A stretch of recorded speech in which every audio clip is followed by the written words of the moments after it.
오직 하나님의 말씀만이 영적인 지도요, 우리의 삶의 모든 것이 되는 주님의 축복의 말씀인 것입니다.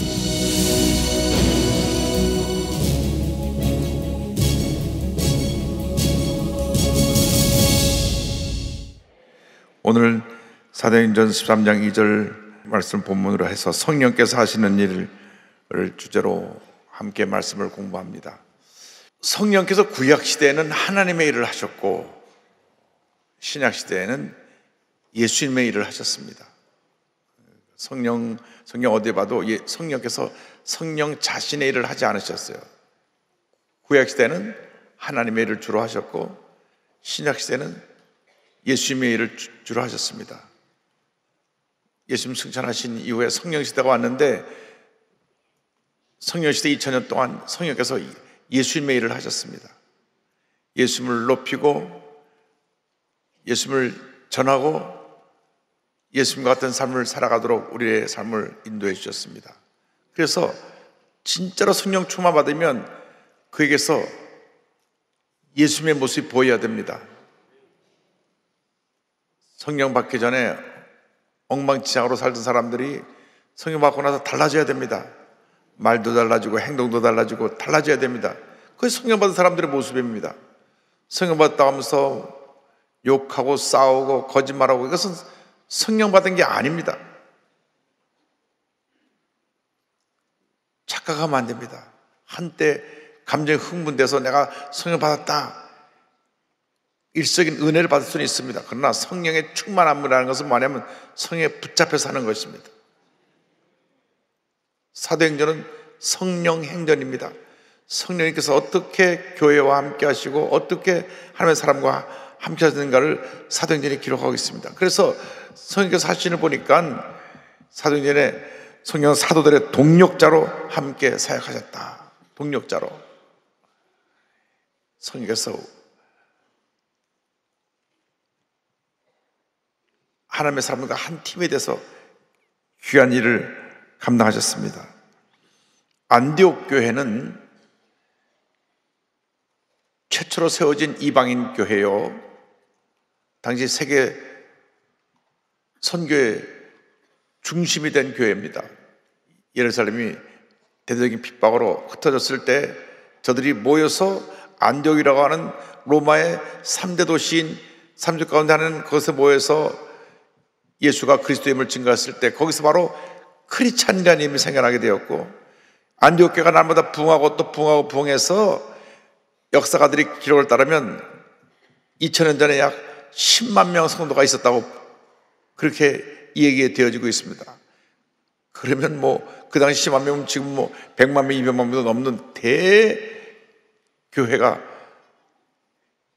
안디옥 교회에 세워진 것입니다. 그런데 그 교회가 부흥할 때 성령께서 안디옥 교회 지도자를 통해서 지시를 하십니다. 일생을 살아가는 동안 우리가 성령님과 동행하게 되기를 바랍니다. 특별히 안디옥에서 선교사를 파송할 때 성령께서 지시를 하십니다. 사도행전 13장 2절과 4절을 보겠습니다. 주를 섬겨 금식할 때 성령이 이르시되 내가 불러시키는 일을 위하여 바나바와 사울을 따로 세우라 하시니 두 사람이 누구의 보내심을 받아? 성령의 보내심을 받아 실로에게 내려가 거기서 배 타고 구보로에 가서. 여러분, 성령의 음성을 듣기를 바랍니다. 가끔 기도한다는 사람들이 여기는 한 사람도 없지만 저쪽 가면 몇 사람 있어요. 성령의 음성을 들은다 하면서 신비주의에 빠져서 자기 음성과 성령의 음성과를 구분을 못합니다. 나중에는 악한 영이 들어와서 자꾸 딴 이야기를 하는데 그걸 구분을 못합니다.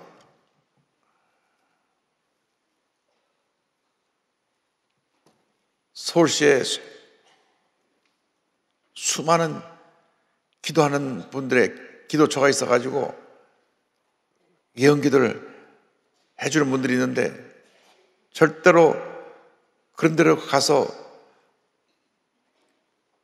성령 음성을 듣는다고 헌금하고 귀를 기울이면 안 됩니다. 지금 정확한 통계는 아니지만 전국에 한 2만 군데 넘는다고 하는 얘기가 들리는데 옛날부터 있었어요. 옛날에 우리 교회 교회학교를 같이 다니고 대학을 다니던 친구가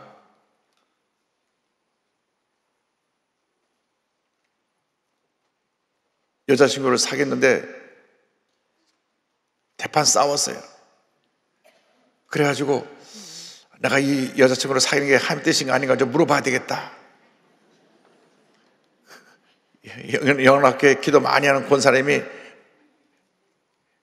방을 한 칸 얻어가지고 오는 분들 기도해주고 예언해주고 헌금을 받는데 거기 가갖고 그 할머님한테 헌금을 내면서 제가 이러고서 여자친구랑 다투고 왔는데 내가 이 여자친구랑 사귀는 게 하나님 뜻인지 아닌지 가르쳐 주십시오. 아니 자기가 서로가 사귀다가 싸웠으면 서로가 화해할 일이 또 뭐 기도하는 권사님한테 가서 또 물어보긴. 그러니까 그 권사님이 이렇게 기도해 보시더니 하나님 뜻이 아니니까 사귀지 마세요. 그래갖고 와가지고는 여자친구한테 얘기합니다. 내가 기도하는 분한테 기도받는데 너하고 사귀는 게 하나님 뜻이 아니라니까 오늘로부터 절교다. 그리고 헤어진 거예요. 몇 달 지났는데 내가 그때 너무나 마음이 내가 그냥 한바탕 싸먹고 나서 불편한 마음으로서 그랬는데 생각해보니까 그 자매가 참 착하고 좋아서 자꾸 생각이 나는 거예요. 그래서 석 달 있다 다시 또 그 권사님한테 기도받으러 또 갔습니다. 하도 많이 기도받으러 오니까는 또 왔다 가는지도 몰라요. 그래서 또 헌금하고 또 기도받으니까 기도받기 전에 그랬을 거 아니에요. 제가 좀 다투서 헤어진 자매가 있는데 사귀고 싶습니다. 하나님 뜻을 가르쳐 주십시오. 기도해보니까 하나님 뜻이니까 사귀어라. 여러분, 절대로 이것은 성령 음성이 아닙니다. 점치는 영이더라고. 점을 치는 거예요. 속으면 안 됩니다. 예수님의 이름을 빙자해서 점치는 데가 하면 안 됩니다. 어떤 분들은 하도 기도받으러 다니다 보니까 나중에 시골에서 집을 짓는데 화장실을 왼쪽에 지을까요? 오른쪽에 지을까요? 가서 기도받으랬다. 아니 왼쪽에 지든 오른쪽에 지든 기분 상관이 있는 거예요. 가서 볼일 볼 텐데 약간 우리 인간이 영적인 데서는 이렇게 무지하고 어리석습니다.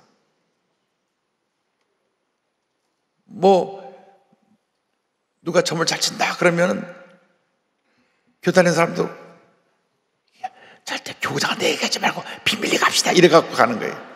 나중에 그거 갖다 보고요. 교장한테 얘기하지 않고 비밀리 가기로 했다고 갔다고. 그러면 안 돼요. 여러분, 성령 음성을 듣기를 바랍니다. 성령 음성은 하나님의 말씀을 통해 듣는 것입니다. 여러분, 말씀을 많이 읽고 묵상하면 성령 음성을 듣게 돼 있어요. 사람의 음성을 듣지 않게 되기를 바랍니다. 절대로 기도받아가지고 뭘 내가 결정했다 판단했다 그렇게 하면 안 됩니다. 정말 어렵고 힘든 문제가 있으면 기도에 올라가서 기도골에서 사생 결단의 기도를 드리고 마음 평안함이 올 때까지 몇 시간이든 기도해서 마음 평안함이 오면 믿음으로 전진하시기 바랍니다. 그래야지 이것이 될까 안 될까 미래에 대해서 예언해달라고 하는 이것은 다 잘못된 것입니다. 우리가 오늘 최선을 다하면 우리에게 축복의 미래가 오는 것이지, 미래를 예언하는 사람이 있으면 다 가서 로또 복권사가 다 당선되게. 여러분, 신앙생활이라는 것은 말씀에 근거해서 성실하게 사는 삶이지 내가 나의 유익을 위해서 그런 것을 간과하는 것이 참된 신앙이 아닙니다. 그리고 사도행전을 보면 교회의 중요한 결정에 성령께서 함께 했습니다. 당시 예루살렘 교회에서 회의가 열렸는데 많은 이방 사람들이 예수를 믿게 되니까 구약 율법을 지키던 유대교 크리스찬들이 너희들도 율법을 지켜라. 율법을 지키려고 구약 성경을 펼쳐보면요, 먹는 것부터 시작해서 먹을 것 먹지 못할까 얼마나 종류가 많은지 몰라요. 생선도 비늘 있는 생선을 먹어야지, 몸에 좋다고 장어를 많이 잡수시는데 못 먹어요. 성경적으로 구약 성경에 비늘 없는 생선은 못 먹겠어요. 장어, 갈치 못 먹는 거예요. 성경 못 먹게 돼 있다니까요. 그러니까 눈이 크게 뜨시고 쳐다보지 마시고, 구약 성경에 그렇게 돼 있어요. 그리고 삼겹살 좋아하시죠? 구약 성경에 못 먹게 돼 있다니까요. 소고기, 양고기는 먹어도 돼지고기는 못 먹게 돼 있어요. 아이고, 돼지고기 김치가 얼마나 맛있는데 왜 못 먹겠나? 그게 아니고 구약 성경에 그렇게 돼 있는데, 이제 복음을 전할 때 이방 사람들이 예수를 믿게 되니까 이런 것이 문제가 됐어요. 그래서 어떤 그 유대교 크리스찬 지도자들은 너희들도 구약의 율법을 다 지켜야 된다. 음식을 먹는 것 시작해서 이걸 하지 말라 그러니까 교회 내에서 논쟁이 생겼습니다. 그래서 모여서 회의를 한 것이 예루살렘 회의가 사도행전 15장에 나옵니다. 그래서 성령의 음성을 듣고 결정을 한 것이 있습니다. 세 가지는 피해야 된다. 우상의 제물을 피해야 된다. 둘째, 피와 목매어 죽인 것, 피해야 된다. 세 번째로, 음행을 피해야 된다. 당시 이방 신전에 가면은 신전 예식으로 그 번성의 예식을 갖게 됐는데, 모든 이방 사원에 거기서 성적 행위를 하는 그러한 신전 사제들이 있었어요. 사제. 거기서 그 사제들하고 성적 관계를 함으로써 번창하게 된다고 하는 그런 예식이 있는데, 이거 다 안 된다. 이런 건 다 끊어야 된다. 왜냐하면 거기 가서 신전에 가서 예식을 드리면 그 행위를 해야 되니까, 딱 이런 것은 절대 이런 것은 피해야 된다. 완전히 금하게 했습니다. 그래서 사도행전 15장 28절은 이렇게 결론적으로 말합니다. 다 같이요. 성령과 우리는 이 요긴한 것들 외에는 아무 짐도 너에게 지우지 아니하는 것이 옳은 줄 알았노니. 이 세 가지만 금하고, 음식을 먹는 것이나 뭐 이런 것은 율법을 지키지 않아도 된다는 것이었습니다. 그리고 보면은 사도에 보면 선교 사역을 인도하고 방향을 제시했습니다. 빌립 집사가 아주 전도 대장입니다. 성령의 음성을 듣고 움직이는데, 하루는 예루살렘에서 가사 남쪽으로 내려가라. 거기 가다 보니까 에티오피아의 그 국고를 담당한, 우리나라 말하면 재정부 장관쯤 되는 네시가 마차를 타고 내려가는데 이사야서를 읽고 있어요. 이사야서 53장을 읽는데 내용을 잘 이해하지 못하고 있으니까 빌립이 내가 그 말씀을 설명해 드렸다고 같이 마차에 타서, 이 이사야서 53장은 예수님이 이 땅에 오셔서 고난당한 것을 예언하신 말씀이고, 예수님이 이 땅에 오셔서 십자가 달려 죽으시고 부활하셔서 승천하시고 다시 오십니다. 예수님에 다 증거해 주니까, 에티오피아 이 재정부 장관이 은혜를 받았어요. 그럼 나도 예수 믿기를 원합니다. 나도 침례받게 해주세요. 지나가다가 물 있는 곳에 내려서 침례를 주고, 그리고 다시 헤어지는 장면이 사도행전 8장 나옵니다. 8장 29절 39절 보니까요, 성령이 빌립더로 이르실 때 이 수레로 가까이 나가라 하거늘 가서 이제 예수님에 대해서 전하고 침례를 주었어요. 이 39절 침례를 받은 후에 둘이 물에서 올라올새 주의 영이 빌립을 이끌어 간지라 내지는 기쁘게 길을 가므로 그를 다시 보지 못하니라. 그러니까 이 에티오피아, 케냐 바로 위에 있는 나라가 에티오피아거든요. 거기에 2000년 전에 벌써 복음이 들어간 겁니다. 2000년 전에. 우리나라는 내년도가 선교 140주년인데 에티오피아는 2000년 전에 복음이 전해졌음에도 불구하고 나중에 된다가 먼저 된다가 우리나라 기도가 훨씬 부강하고 하나님의 축복받은 나라가 되었고, 에티오피아는 지금 이슬람에 의해서 여러 가지로 어렵고 기독교도 우리나라만큼 흥황하고 부흥하지 못하고 있습니다. 에티오피아 하나님의 성회 75주년 성회에 제가 초청을 받아 가는데 가서 좀 다시 성령의 바람이 불도록 2000년 전에 이미 성령 역사가 일어났던 곳이니까 가서 복음을 전하려고 합니다. 그래서 성령께서 일일이 하나님의 사람들에게 지시하셔서 갈 방향을 지시해 주셨습니다. 그리고 사도 바울이 이 소아시아 지역에서 복음을 전하기를 원했습니다. 소아시아 지역은 지금의 터키입니다. 터키. 하나님께서 제2차 선교 여행 때 터키로 가려고 하는 방향을 유럽으로 바꾸신 사건이 사도행전 16장 6절 이하에 나옵니다. 6절부터 10절까지 조금 길지만 말씀 다 같이 봉독하겠습니다. 성령이 아시아에서 말씀을 전하지 못하게 하시거늘 그들이 부르기아와 갈레아 땅으로 다녀가 무시아 앞에 이르러 비두니아로 가고자 애쓰되 예수의 영이 허락하지 아니하시는지라 무시아를 지나 두라로 내려갔는데 밤에 환상이 바울에게 보이니 마게도냐 사람 하나가 서서 그에게 청하여 이르되 마게도냐로 건너와서 우리를 도와라 하거늘 바울이 그 환상을 보았을 때 우리가 곧 마게도냐로 떠나기를 힘쓰니 이는 하나님의 사람들에게 복음을 전하라고 우리를 부르신 줄로 인정함이로라.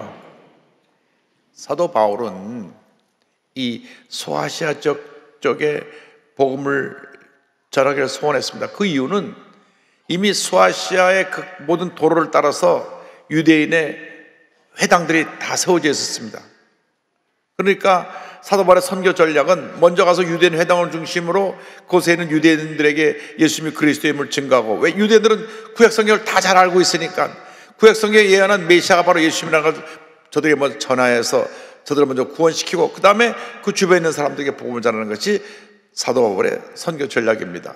그래서 이미 길이 다 나 있고 로마의 길이 다 나 있기 때문에 그 길을 따라 가면 가는 곳마다 유대인의 회당들이 있었고 유대인의 그 집중 거주지죠. 그것에 모여 사는 곳들이 있었기 때문에 그곳에 가서 복음을 전하면 그곳에서 하나님이 예정하신 사람들이 구원을 받게 되고 그들을 중심으로 해서 그 지역에 있는 모든 이방 사람들에게 복음을 전하고 그래서 1차 선교여행이 성공적으로 끝났기 때문에 다시 2차 선교여행을 그렇게 가려고 계획을 세웠는데 성경 보니까 예수님이 막으시는 거예요. 막아요. 계속 또 막고 또 막고 또 막으십니다. 그래서 그가 드로아까지 와서 피곤해 밤에 잠이 들었는데 밤에 성령께서 나타나셔가지고 그 성에서 그 환상 가운데 마게도나 사람을 보냅니다. 마게도나 사람은 저 유럽 사람을 보내셔가지고 지금으로 말하면 그리스 히라빈을 보내서 그 그리스인이 와서 우리를 도우라. 자다 턱 깨보니까 하나님이 우리를 방향을 그쪽으로 바꾸시는구나. 바울은 상상하지도 않았던 곳입니다. 왜냐하면 그곳은 가면 그 유대인들이 세운 회당들이 곳곳에 있는 것도 아니고 아직 그쪽에는 유대인들이 많이 가 있지도 않고 자리 잡은 집중 거주지도 없었고 또 아는 사람도 없고 지리도 잘 모르고 전혀 낯설고 물서른 곳인데 성경에서 가라 하시니까 그래서 배를 타고 바울과 실라가 이 소아시로 가던 방향을 바꿔서 유럽으로 건너가 제일 처음에 빌립보라는 곳에 도착을 하죠. 빌립보 교회가 세워지는 것이 사도행전 10장 이 뒷부분에 나옵니다. 빌립보의 교회가 그냥 세워집니까? 가서 복음을 전하다가 귀신 들린 애가 자꾸 와서 귀찮게 하니까 예수의 이름으로 귀신을 쫓아내버렸죠. 그러니까 이 귀신 들린 애가 점치는 애였는데 얘 갖고 돈을 벌던 주인들이 화가 나가지고 이 이상한 사람들이 와가지고 우리 장사를 망치겠다고 달려들어가고 붙잡아서 때리고 감옥 안에 집어던집니다. 사도 바울은 감옥 안에서 아마 보통 사람 같으면 이렇게 생각했을 거예요. 하나님 제가 그렇게 아시아로 간다는데 왜 나를 이쪽으로 보내셔서 이렇게 억울하게 매보고 감옥에 집어던지십니까? 참 이러실 수가 있습니까? 할 수 있는데 거기 성경에 보니까 그런 말이 없어요. 사도 바울이 이럴 수가 있습니까? 따지더라 그런 말이 없어요. 성경에 어떻게 기록됐냐면 밤중쯤 되어 바울과 실라가 하나님을 찬미하고 기도하니 죄수들이 듣더라. 할렐루야. 억울하게 매맞고 억울하게 감옥에 갇혔어도 그들은 찬양하고 감사하고 기도하니까 하나님께서 복을 내려주시고, 그 결과 하나님이 그곳에 지진을 보내서 옥들을 흔드시고 닫힌 문을 열어주시고 손과 발의 맹을 다 풀어놓으셔서 그것을 지키던 간수장이, 교도소장이 놀래갖고, 당시 죄수가 도망가면 사형이니까 자살해 죽으려고 하는 것을 죽지 말라고, 우린 다 한 사람도 도망가지 않고 여기 다 있다고. 그래가지고 이 간수장이 등불 들고 뛰어들어가고 무릎 꿇고, 선생님 우리가 어떻게 해야 구원을 받습니까? 그때에 주 예수를 믿어라. 그래야만 너와 내 집이 구원을 받으리라. 그래가지고 빌립보에 교회가 서게 됩니다. 참 하나님의 역사는 드라마틱해요. 전혀 모르는 곳으로 인도하시고, 그곳에 가서도 편하게 순탄하게 목회를 할 수 있게 하신 것이 아니라 환난과 핍박 속에 감옥에까지 들어가서 매맞고 온몸이 두들겨 맞고 아픈데, 보통 사람 같으면 아유 내가 정말 내 팔자야 뭐 이래갈 텐데, 사도 바울은 그런 말 한 적이 없어요. 그냥 감사하고 찬양하고 감사하고 찬양하니까 하나님이 역사하셔서 그 절망의 옥토를 흔들어 버리시고, 절망의 밤이 희망의 밤이 되고, 그 밤이 구원의 밤이 되고 축복의 밤이 되고 승리의 밤이 된 것입니다. 여러분 인생길을 살아간 동안 많은 환난과 핍박이 다가오지만 절망의 밤에 엎드려 기도하고 감사하고 찬양하면 절망의 밤에 희망이 되고 문제의 밤에 응답이 다가오게 되고 모든 어려움이 떠나가고 하나님의 놀라운 축복이 다가오게 될 것입니다. 우리에게 필요한 것이 성령 충만의 신앙입니다. 사도 바울이 얼마나 성령으로 충만했으면 억울하게 붙잡아서 매맞고 감옥에 갇혀서도 감사하고 찬양했어요. 우리는 조그만 누가 뭐라고 하는 소리만 들어도 상처받아갖고 내가 산에 죽네 막 이러가고 말 한마디 듣고 왜 그래요? 다 큰 사람들이. 남이 뭐라 해도 그거 신경 쓸 거 아니에요.